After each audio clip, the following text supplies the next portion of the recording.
Wendy the Whale, a Halloween tale, a whale of a tale for Halloween. It was Halloween under the ocean. Yes, spooky things occur even under the sea. Colin the killer shark was looking to do something spooky to Sidney the sea slug in order to put the wind up him good and proper and give him that haunted look. What a creepy thing to do. But Colin the killer shark was doing it out of love for Wendy the whale, queen of the ocean blue.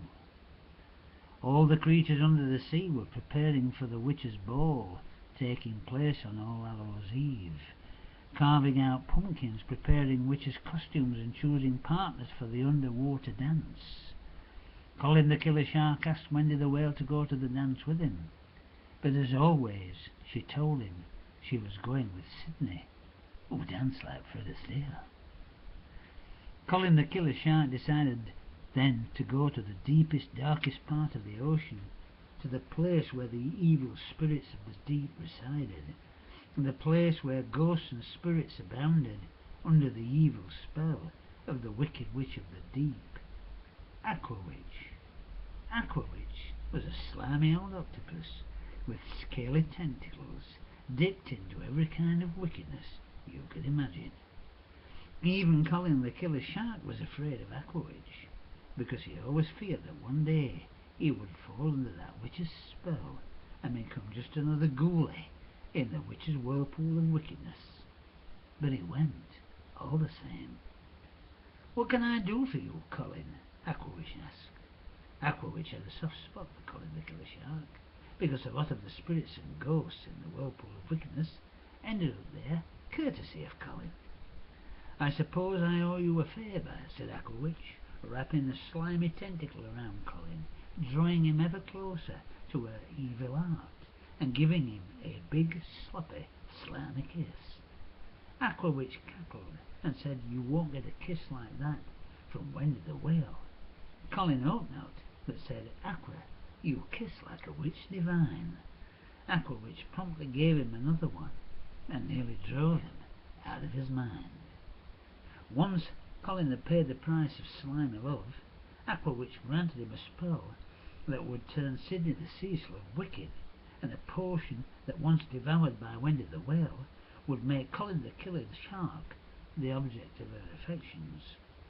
Sidney the sea slug was busy preparing pumpkin pie, a particular Halloween favourite of Wendy the whale.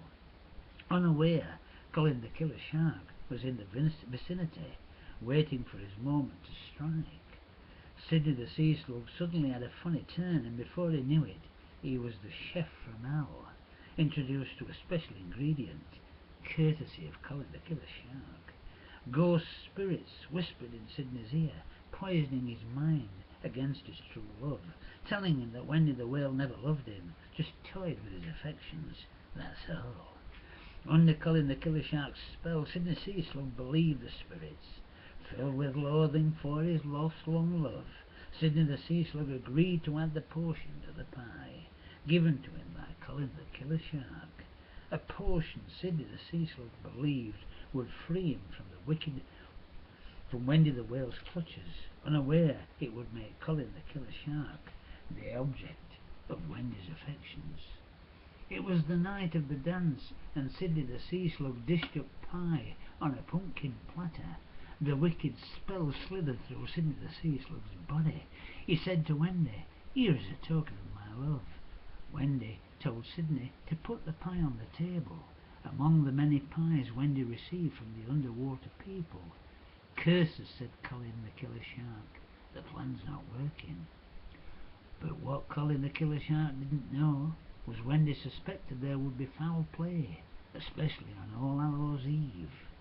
Colin the killer shark had been quiet too long. What could he be up to, she thought. Colin the killer shark didn't know that Wendy had a fairy whale mother. That was because Wendy was a protected species. Wendy spoke with fairy whale mother, who agreed something was afoot. One of fairy whale mother's underwater elves told fairy whale mother they had seen Colin in the deepest, darkest depths, wrapped in the tentacles of the wicked witch of the deep. The underwater elf followed Colin the Killer Shark to Sydney the Sea Slug's little home, and so Colin cast a spell over Sydney. They also saw a potion put in pumpkin pie. Fairy Whale Mother decided on a plan. Underwater folk would make a number of pumpkin pies and lay them on a table for Wendy the Whale to eat. Wendy ate a few under the beady eye of Colin the Killer Shark. Colin was certain true love was just a bite size away. Wendy the Whale pretended to fall under the influence of the pie. "Oh, Colin," she said, "all of a sudden I see you in a different way." Colin the Killer Shark's heart pounded with joy. Wendy the Whale said, "Why don't you join me in a bite to eat? I prepared a special pie for Sydney the Sea Slug, but all of a sudden it is now for you."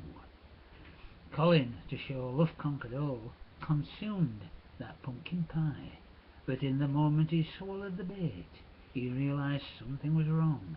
He had a strange yearning for something slimy.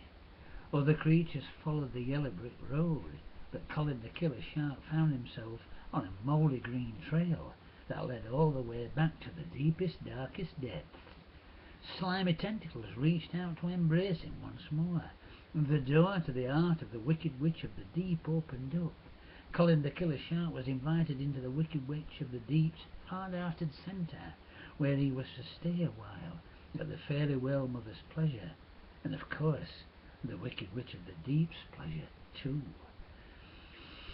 The Fairy Whale Mother undid the spell on Sydney's sea slug, but also granted a special wish of Wendy the Whale's.